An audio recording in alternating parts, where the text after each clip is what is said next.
माधोपुर नाम के गांव में किशन नाम का एक गरीब आदमी रहा करता था। वो हर रोज सुबह अंडा बिरयानी बनाता और सुबह ही बेचने के लिए निकल जाता था।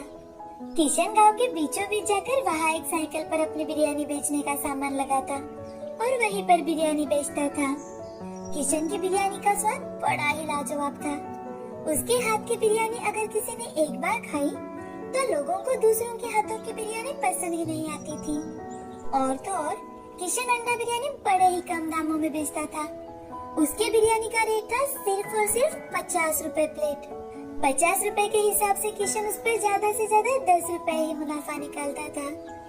उसे पैसों का बिल्कुल भी लालच नहीं था, इसीलिए किशन सभी लोगों को बहुत ही कम दामों में बिरयानी बेचा करता था। ऐसे ही एक दिन गांव का एक आदमी राजू किशन से, अरे किशन भाई, तुम बड़े ही कम दामों में बिरयानी बेचते हो भाई। मुझे तो लगता है कि तुम्हें अपनी बिरयानी के दाम बढ़ाने चाहिए। अरे राजू भाई, आपने बिल्कुल सही कहा, मगर सोचो हमारे जैसे गरीब मजदूर लोगों को अगर बिरयानी खानी है तो वो कैसे खाएंगे। इसीलिए मैं लाभ का ज्यादा अपेक्षा ना करते हुए अपनी बिरयानी बेचता हूँ। हाँ किशन भाई, ये तो बहुत ही अच्छी बात कही आपने। चलो अब मुझे भी एक प्लेट बिरयानी दे दो। ये लो भाई। किशन राजू को बिरयानी देता है और अपने बाकी के कस्टमर को भी बिरयानी देने लगता है। तभी उसकी बिरयानी खाकर एक छोटी सी बच्ची किशन के पास आकर, अंकल, आपकी ये अंडा बिरयानी मुझे बहुत पसंद है, क्या आप मुझे एक और बिरयानी देंगे? घर पर मेरा भाई है ना, मैं उसे भी बिरयानी खिलाना चाहती हूँ। अरे गुड़िया, क्यों नहीं, ये लो एक प्लेट और बिरयानी, ये तुम अपने घर लेकर जाओ। लेकिन अंकल, मेरे पास तो अब पैसे ही नहीं है। अरे बेटिया, मैंने कब तुम्हें पैसे मांगे, ये बिरयानी तुम्हारे लिए मेरी तरफ से है। Thank you uncle. वेलकम गुड़िया। किशन हर रोज गांव के बीचों बीच जाकर अपनी अंडा बिरयानी बेचा करता था। उस गांव के होटल वालों को किशन पर बहुत ज्यादा गुस्सा था, क्योंकि किशन अपनी अंडा बिरयानी सिर्फ और सिर्फ 50 रुपए प्लेट में बेचा करता था और तो और उसमें स्वाद भी लाजवाब था। तो लोग बिरयानी खाने के लिए होटल में जाते ही नहीं थे, सबके सब किशन के पास से ही बिरयानी खरीदते थे। ये सब देखकर एक होटल वाले हरिया को बहुत ज्यादा गुस्सा आता है और वो अपने लोगों से, अरे ये किशन का बच्चा इतने सस्ते में बिरयानी कैसे बेचता है। इसके बिरयानी बेचने से हमारे यहाँ कोई नहीं आता। अब हमें ग्राहक मिलना भी मुश्किल हो गया है। मालिक, इसका कुछ ना कुछ बंदोबस्त तो करना ही पड़ेगा, नहीं तो हमारा धंधा चौपट हो सकता है। हाँ, मैं भी वही सोच रहा हूँ। तुम एक काम करो, अपने कुछ आदमियों को लेकर उसके साइकिल के दुकान पर जाओ और उसका पूरा दुकान तहस नहस कर डालो। हाँ, ये अच्छा रहेगा मालिक। कुछ ही देर में हरिया के नौकर अपने साथ हॉकी स्टिक लेकर किशन की दुकान पर जाते हैं। इतने सारे लोग अपनी तरफ हॉकी स्टिक लेकर आते थे, किशन बहुत ज्यादा डर जाता है कि तभी सारे के सारे लोग आकर किशन से, क्या रे, तेरे को मस्ती चढ़ी है क्या, जो हमारे मालिक के होटल के मुकाबले में तू बिरयानी बेचता है? अबे ओए चपड़ गंजू, तेरे को खुद की जिंदगी प्यारी नहीं क्या बे? 2-3 आदमी मिलकर किशन का पूरा दुकान तहस नहस कर देते हैं और सभी किशन को नीचे गिराकर बहुत मारते हैं। कुछ बात अगर पल्ले पड़ी हो तो कल से यहाँ बिरयानी बेचने मत आना, समझे? नहीं तो और भी तरीके हैं हमारे पास समझाने के। अरे नहीं नहीं साहेब, मैं आज के बाद यहाँ कभी बिरयानी नहीं बेचूंगा साहेब, मुझे माफ कर दो साहेब। हाँ, यही तुम्हारे लिए सही रहेगा बच्चू। और सभी आदमी बाहर से चले जाते हैं। किशन उठकर किसी तरह से अपना सामान समेटने की कोशिश करने लगता है, लेकिन उसे बहुत ज्यादा दर्द हो रहा था। उसे कई सारी जख्में हुई थी। वो जैसे तैसे अपना सामान समेटकर घर चला जाता है।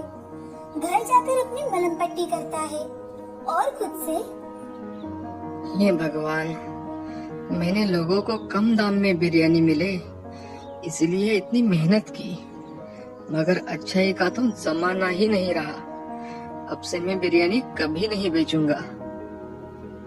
खुद से ऐसी बातें कर किशन थोड़ा सा खाना खाकर सो जाता है। 2-3 दिन आराम करने के बाद अब किशन मजदूरी का काम ढूंढने के लिए चला जाता है। उसे काम मिलते ही वो काम करने लगता है। बहुत थकावट वाला काम था, लेकिन फिर भी किशन वो काम मन लगाकर कर रहा था। किशन जहाँ पर काम करता था, एक दिन उस साइड का मालिक वहाँ पर आकर काम देख रहा था। उस दिन बहुत कड़ी धूप थी। अरे ये मुझे क्या हो रहा है? साइड के मालिक वहीं पर चक्कर आकर गिर जाते हैं। ये देख किशन जल्दी से उनके पास जाता है और उनके चेहरे पर पानी मारकर उन्हें होश में लाता है। मालिक उठकर देखते हैं तो उन्हें काम करने वाले मजदूर ने मदद की थी। ये देख। तुम्हारा बहुत बहुत शुक्रिया।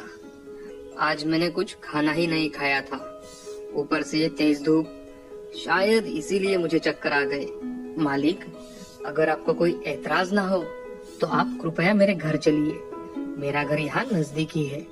मैं मेरे हाथों से बनी बिरयानी आपको खिलाता हूँ। अच्छा चलो, मुझे भी बहुत भूख लगी है। किशन उन्हें अपने साथ लेकर अपने घर चला जाता है। घर जाकर मालिक को एक कुर्सी पर बैठने के लिए कहता है। तभी मालिक किशन से, क्या घर में तुम अकेले रहते हो? हाँ मालिक, घर में मैं अकेला ही रहता हूँ। आप थोड़ी देर आराम कीजिए, मैं जल्द ही आपके लिए बिरयानी बना कर लाता हूँ। ठीक है। वहाँ पर बैठे बैठे मालिक देख रहे थे कि किशन कैसे बिरयानी बनाता है।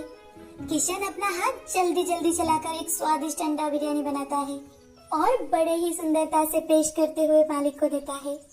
मालिक बिरयानी का एक निवाला खाते ही, अरे वाह भाई, ऐसी बिरयानी मैंने आज तक नहीं खाई। बहुत ही स्वादिष्ट बिरयानी बनाई है तुमने, लजीज। धन्यवाद मालिक। तुम्हारे हाथों में अगर इतना अच्छा स्वाद है तो तुम ऐसी बिरयानी बनाकर क्यों नहीं बेचते? मजदूरी क्यों करते हो? मालिक की बातें सुनकर किशन की आंखों से आंसू आ जाते हैं और किशन अपने साथ हुई सारी घटना मालिक को बताता है। किशन के साथ जो कुछ भी हुआ वो सुनकर उन्हें बहुत बुरा लगता है। तभी मालिक किशन से, किशन, तुम एक काम करो, तुम मेरे साथ होटल चलाओ। मेरे कहने का मतलब है कि सारा निवेश मेरा ही रहेगा, और हाँ, मुनाफे में भी मैं सिर्फ 25% लूंगा।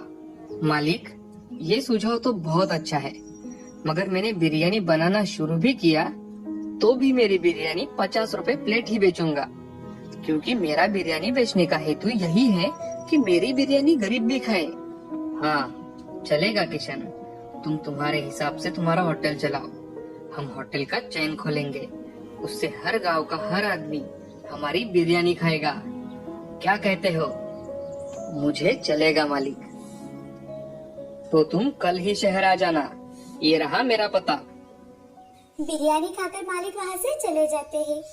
अब किशन दूसरे ही दिन उनसे मिलने के लिए शहर चला जाता है और उनसे मिलकर उनसे, लेकिन मालिक, मेरे हाथ की अंडा बिरयानी शहर के लोगों को पसंद तो आएगी ना? तुम्हारे हाथ की बिरयानी मेरे जैसे हमेशा 5 स्टार होटल में खाना खाने वाले आदमी को पसंद आ सकती है, तो बाकी के लोगों को क्यों नहीं पसंद आएगी? तुम चिंता मत करो। ठीक है मालिक, अब तो मैं और भी मन लगाकर काम करूंगा। चलो, आज से हमारे होटल हर जगह खुलेंगे। पहले 1 महीना हम इस शहर में होटल चलाकर देखेंगे, बाद में हमारे होटल हर गांव में होंगे।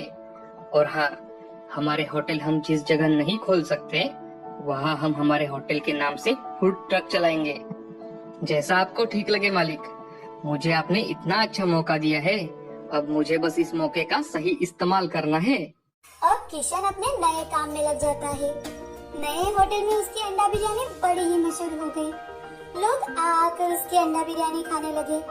अब उन दोनों ने मिलकर अपने होटल गांव-गांव जाकर खोले। लोगों को इतने सस्ते दामों में अच्छी क्वालिटी की अंडा बिरयानी मिल रही थी, तो गांव के लोग भी किशन से ही अंडा बिरयानी खरीदने लगे। दिन ब दिन वो मशहूर हो रहा था, बड़ा आदमी बन रहा था।